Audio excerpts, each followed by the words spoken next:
Bonjour Nicolas Cogan, mon business coach. Déjà avant de commencer cette vidéo, je vous remercie une nouvelle fois pour tous les messages que vous m'avez laissés. Aujourd'hui, je souhaite traiter dans cette vidéo ce que j'appelle moi des métiers de l'ombre, des métiers qui contribuent réellement à certains pans de notre économie. Et pour cela, j'accueille Jean-Christophe Conry, le directeur de la Fédération des artisans fleuristes. Bonjour. Bonjour Jean-Christophe. Bonjour Nicolas. Comment vas-tu? Très bien, je suis ravi de pouvoir participer à ton programme vidéo. Écoute, c'est partagé parce que je sais que tu as aussi des belles choses à livrer.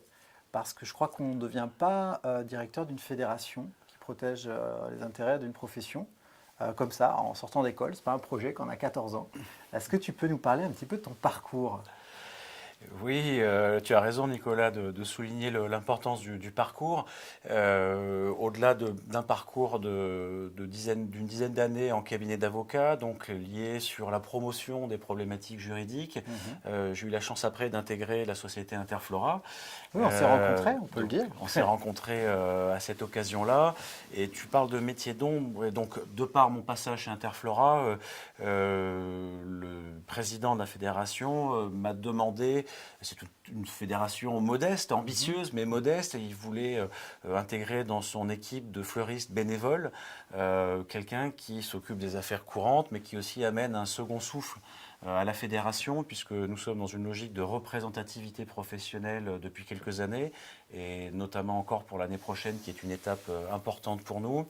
Et cette activité d'homme de l'ombre, elle est en effet, elle s'est acquise au fur et à mesure des années, mais surtout avec une envie, une seule, c'est celle de répondre à la gentillesse qu'ont eu les fleuristes quand ils nous ont accueillis, puisqu'on était arrivés en même temps chez Interflora, et on a tous les deux eu l'occasion de rencontrer des personnes dont on ne connaissait pas avant à la fois bien le métier, ni les exigences, et on a été accueillis, je crois, de façon extraordinaire, très humaine, de façon exigeante aussi, puisque les fleuristes n'ont pas beaucoup de temps pour se poser des questions utiles à leur soit maintien d'activité, soit à leur développement, et soit aussi à leur développement personnel, puisque c'est quelque chose qui était complètement absent des formations traditionnelles de la fleuristerie.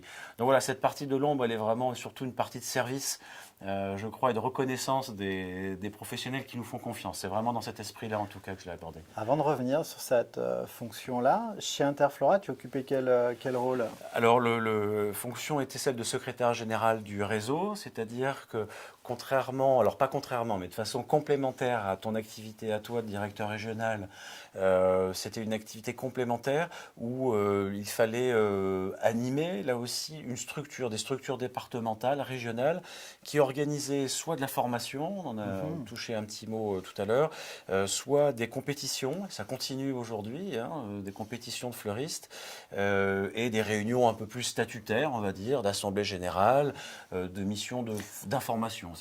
Le but était de consolider les acquis sur l'éveil économique, sur l'éveil concurrentiel, de ce qui peut se faire, et d'encourager, de pousser la profession, en fait, de la tirer vers le haut. Tout à fait. C'était vraiment l'objectif de base. Et c'est-à-dire, et pourquoi cet objectif-là, et pourquoi faire appel à quelqu'un d'autre, à faire appel à une société, faire appel à un réseau qui est déjà en place, qui vous donne sa marque, une marque bien connue. L'intérêt, il était vraiment pour les fleuristes qui n'ont pas le temps de lire, qui sont submergés, et on le voit bien encore plus aujourd'hui par une masse d'informations, d'avoir un interlocuteur de confiance.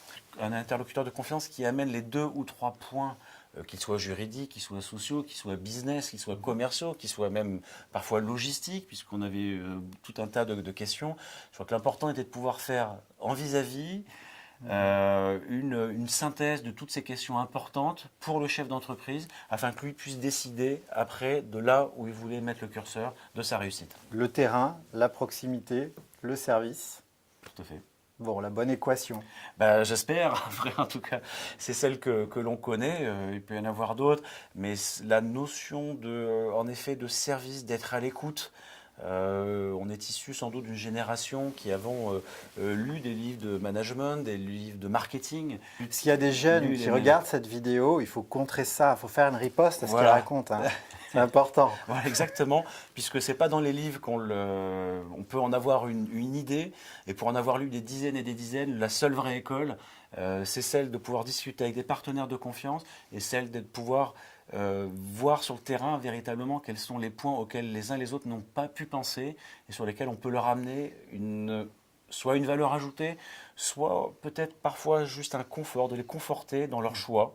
Ça peut être aussi une certaine demande. J'ai une anecdote en fait pour étayer ce que tu dis là. Que j'ai découvert, c'est en fait cette profession, cette magnifique profession, hein, avec un fonds de commerce qui est basé sur le malheur et le bonheur. Donc c'est comme de la proximité avec la population. C'est du savoir-vivre. La première approche qu'on m'a fait, c'était pas des mots. En fait, on va juste déboutonner les boutons et on fait juste comme ça, au travail. C'est-à-dire qu'en fait, on était vraiment dans une relation de proximité. Et ça, c'est des valeurs aujourd'hui qu'on retrouve dans ton discours. Donc ça t'a amené tout ça à la Fédé, à la fédération. Et tu parlais tout à l'heure de l'actualité ou d'enjeux de l'année prochaine sur la profession. De quoi il s'agit? Alors, cette actualité-là, c'est la volonté du gouvernement, enfin de l'État, que ce soit le gouvernement actuel, mais ça a été initié par le précédent gouvernement.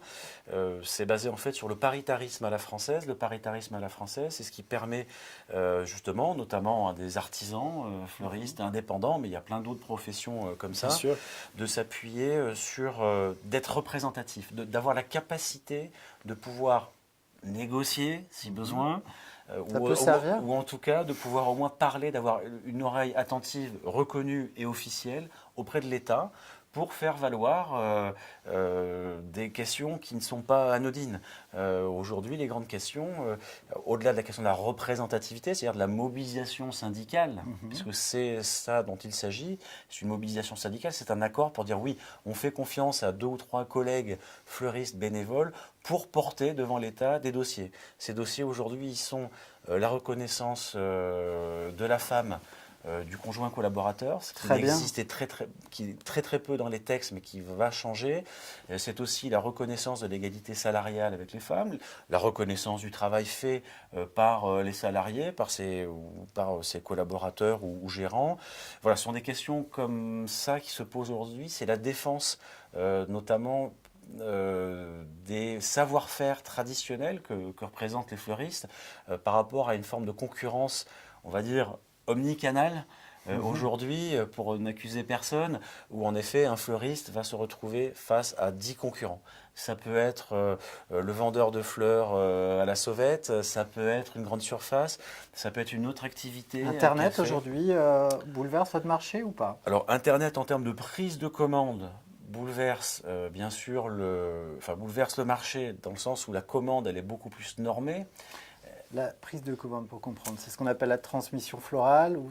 Alors c'est la transmission florale, c'est aussi la commande pour un mariage, par exemple, si on prend ce cas-là. Où aujourd'hui, les fleuristes, les clients arrivent avec des photos qu'ils ont vues de quelqu'un sur Instagram et vont voir leur fleuriste en disant « je veux ça ». Mais c'est pas comme ça qu'une relation s'établit pour avoir des beaux produits le jour de son mariage. C'est pas juste 3 clics ou un produit acheté sur Internet. Il faut connaître la couleur de la robe de la mariée, l'état d'esprit bien sûr de la famille. C'est l'expertise en fait, c'est la valeur ajoutée qu'ils apportent à côté. Alors, il y a cette expertise-là, il y a surtout, quel que soit l'Internet, comme je le disais sur la prise de commande, il y a surtout à un moment donné un bouquet de fleurs. On ne connaît pas de machine qui aujourd'hui sait faire des beaux bouquets, à part des choses très basiques éventuellement. Mais aujourd'hui, l'expertise du fleuriste, elle reste incontournable. La proximité, c'est-à-dire l'implantation du fleuriste, elle reste incontournable. Et la notion d'accueil, de livraison, d'avoir un service simple. Quand on parle d'Internet aujourd'hui, c'est une tendance, ça satisfait certains clients, il n'y a pas d'ostracisme à avoir, mais il faut de la place pour tout le monde. Et c'est sûr que je crois que tout le monde aura fait l'expérience peut-être un jour qu'il est bien plus agréable de recevoir un beau bouquet fait il y a quelques minutes avant par un fleuriste plutôt que de le recevoir dans un carton sur le pas de la porte qui est resté quelques heures. Je crois que ça échappera pas aux personnes qui regardent cette vidéo, que tu en parles avec passion et savoir que des professions sont défendues de cette manière-là.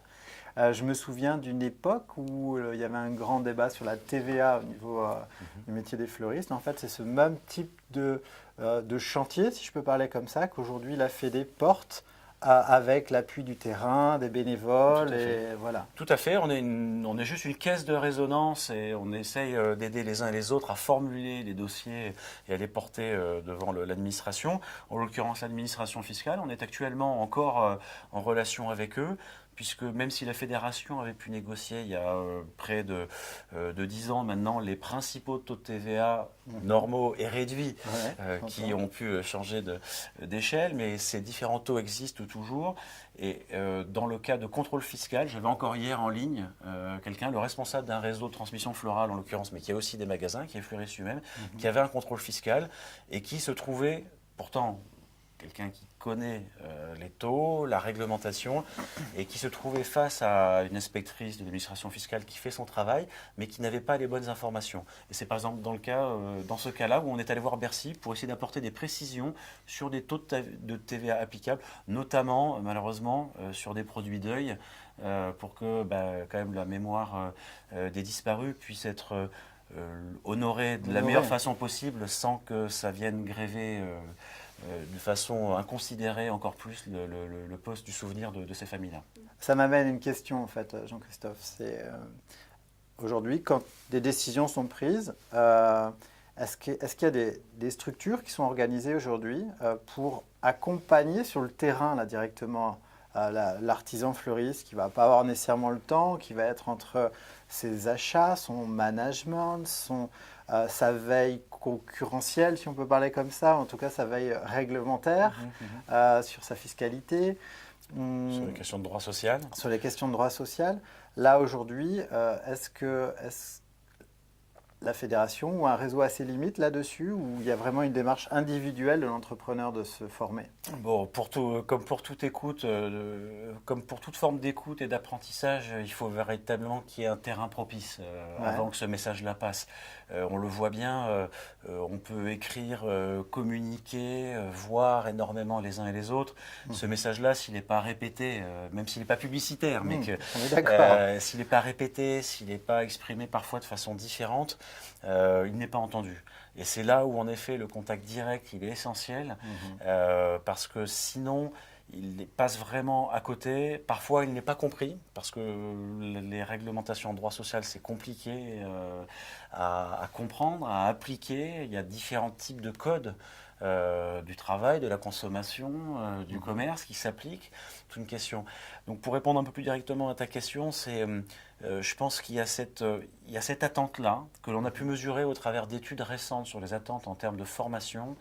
Et au-delà sur la profession fleuriste, autant et encore pendant des dizaines d'années, on était basé vraiment sur la créativité, sur le savoir-faire, sur les gestes techniques, qu'aujourd'hui, la demande, c'est tout nouveau.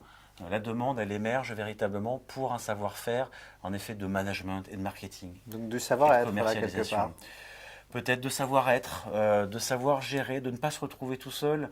Et c'est le rôle d'un coach, c'est le rôle d'un accompagnement, d'une fédération, c'est le rôle d'un commercial, c'est le rôle d'un réseau auquel on peut appartenir, d'amener des informations. C'est là où elle peut trouver ces informations-là. Donc les structures, elles existent, elles sont nombreuses, mais tant qu'il n'y a pas une relation directe, fidèle, de confiance, qui se pose à un moment donné lors d'un choix stratégique, lors d'un moment difficile aussi, je pense qu'il n'y a pas d'écoute et il ne peut pas y avoir véritablement d'accompagnement. Moi, je te rejoins parce qu'on est souvent dans une forme de paradoxe qu'on remarque sur le terrain. Tu sais que chez mon business coach, je suis en permanence sur le terrain auprès des entrepreneurs. C'est que d'un côté, en fait, tu vas avoir cette solitude de l'entrepreneur. Oui, tout à fait. Et puis de l'autre côté, tu vas forcément avoir la méfiance des acteurs, des différents acteurs. Parce que quelque part, tu es indépendant, c'est bien pour prôner une valeur importante. C'est pas pour qu'on vienne te dire ce qu'il y a à faire. Exactement. Et le conseil aujourd'hui quand même sur une économie qui avance, et tu le disais très bien, c'est que ce soit des commerciaux, que ce soit tous les intervenants extérieurs, en fait, c'est toujours intéressant de prendre ce qui se passe. Parce que quand on est indépendant, on n'a pas le temps d'aller nécessairement réseauter, voir comment ça se passe chez le collègue. Et quelque part, là, tu parlais de caisse de résonance. Chacun de ces acteurs terrain, avec un niveau d'apport certainement différent, qu'une fédération ou qu'un commercial ou qu'un coach. Je pense qu'il faut se nourrir quand même de tout ça pour justement grandir et casser un peu de cette solitude parce que ça avance vite. Ça avance vite. Tout à fait. Derrière ces conseils-là se cache souvent de la croissance et du bien-être au travail. Et quand on vend du service, parce qu'aujourd'hui, même quand on vend un produit vivant comme la fleur, on vend un service associé. J'ai envie de dire que c'est le client, il vous achète vous aussi. Donc ça, c'est important de le mettre en relief. Complètement. Et tu signalais un petit peu le chef d'entreprise ou même parfois le salarié qui se retrouve avec un patron qui est pris par d'autres engagements ou qui est parfois absent tout simplement. On ressent cette attente de ne pas se retourner vers des sources d'informations fiables. On le voit bien aujourd'hui par tous les moyens d'information qu'on a pu mettre en place, qu'on continue de déployer, que ce soit sur le terrain ou autre. Les gens vont passer plus de temps sur des réseaux de Facebook, ce qui est très bien, ce qui permet justement d'échanger là aussi les points de vue. Vous êtes présent sur Donc Facebook ? on est présent sur Facebook. On mettra l'adresse de la YouTube, Fédé en bas de la vidéo si avec tu es plaisir. d'accord. Parfait. Et simplement, on met un peu en garde. On a eu des expériences récentes où justement des idées qui émergent de Facebook emmènent des questions, des incompréhensions ou des fausses informations.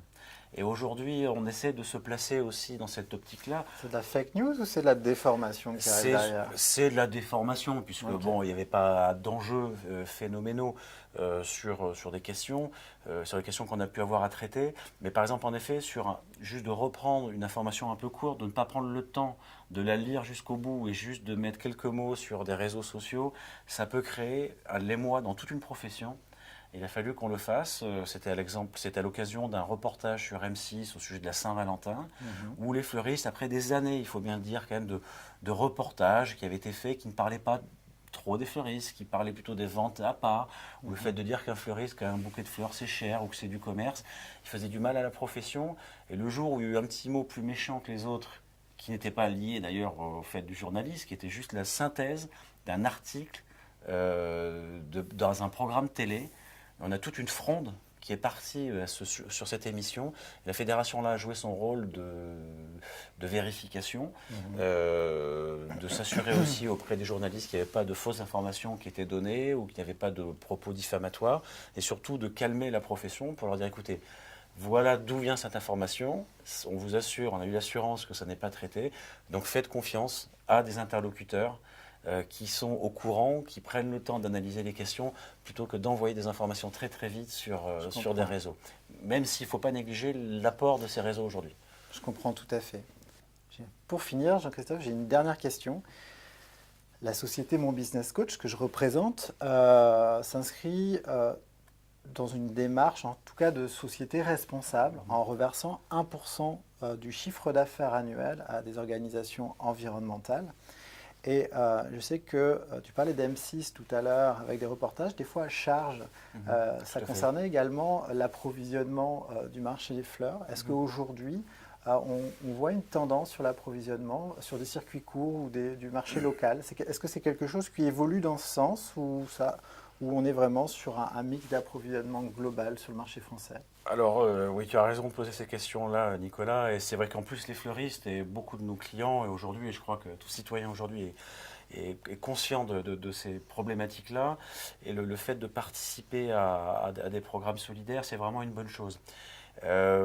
Sur la partie production de fleurs, bon, 85% de la production des fleurs qui sont vendues en France arrivent par le biais de la Hollande, mais ce qui ne veut pas dire que ce sont forcément des fleurs qui sont produites en Hollande. On s'aperçoit qu'il y a la production française de fleurs n'est toujours pas en bonne santé financière, mais continue à se battre justement pour essayer de dire aux clients, nous avons des fleurs produites en France. Alors ça se traduit, il y a plusieurs démarches qui existent aujourd'hui. On a notamment avec l'interprofession un label qui s'appelle Label Fleurs de France, qui est un label que tout le monde reconnaîtra, que l'on voit quand on fait des courses. C'est avec l'hexagone français. Et puis on parle de fleurs, mais il peut y avoir de la viande ou différents produits. Donc ce label existe là, est en train d'être déployé. On incite nos fleuristes à le faire. Il y a différentes sources d'approvisionnement aussi maintenant qui existent. Par contre, pour avoir l'ensemble des fleurs disponibles sur toute la saison, Certaines viennent aujourd'hui vraiment de partout. Bien sûr. Voilà. Mais tous les producteurs sont bien conscients des enjeux environnementaux liés à la fleur. Les garanties sont difficiles à trouver quand il faut réunir des garanties de produits qui viennent de 10 pays. Ces questions de traçabilité sont étudiées toujours en ce moment avec l'interprofession, avec les producteurs. Mais les solutions sont coûteuses, sont vraiment coûteuses. Et il ne faudrait pas que ça aille non plus au détriment des clients. C'est-à-dire que même si un client qui a cette fibre responsable est prêt à mettre quelques euros pour un produit qui satisfait ses valeurs, on pourrait atteindre sur certaines fleurs des prix qui seraient complètement qui excluraient l'achat des fleurs. Donc on ne veut pas forcément rentrer là-dedans. On est tout à fait conscient de ces enjeux-là, de cette attente-là. Ça existe, ça se met en place petit à petit. Mais la route est longue. La route est longue. En tout cas, je te remercie vraiment chaleureusement d'avoir accepté l'invitation. Merci à toi. Ça va peut-être dégager des vocations. En tout cas, si ça dégage des vocations sur la passion de travailler, la passion de contribuer dans son métier, cette vidéo aura déjà servi à quelque chose. En tout cas, moi, je vous remercie et je fais forcément un clin d'œil à tous mes amis fleuristes que je n'ai pas vus depuis longtemps parce que je suis parti sur d'autres professions. Et je vous souhaite une excellente journée. Je vous dis à très bientôt. Merci Jean-Christophe. Au revoir Nicolas. Salut.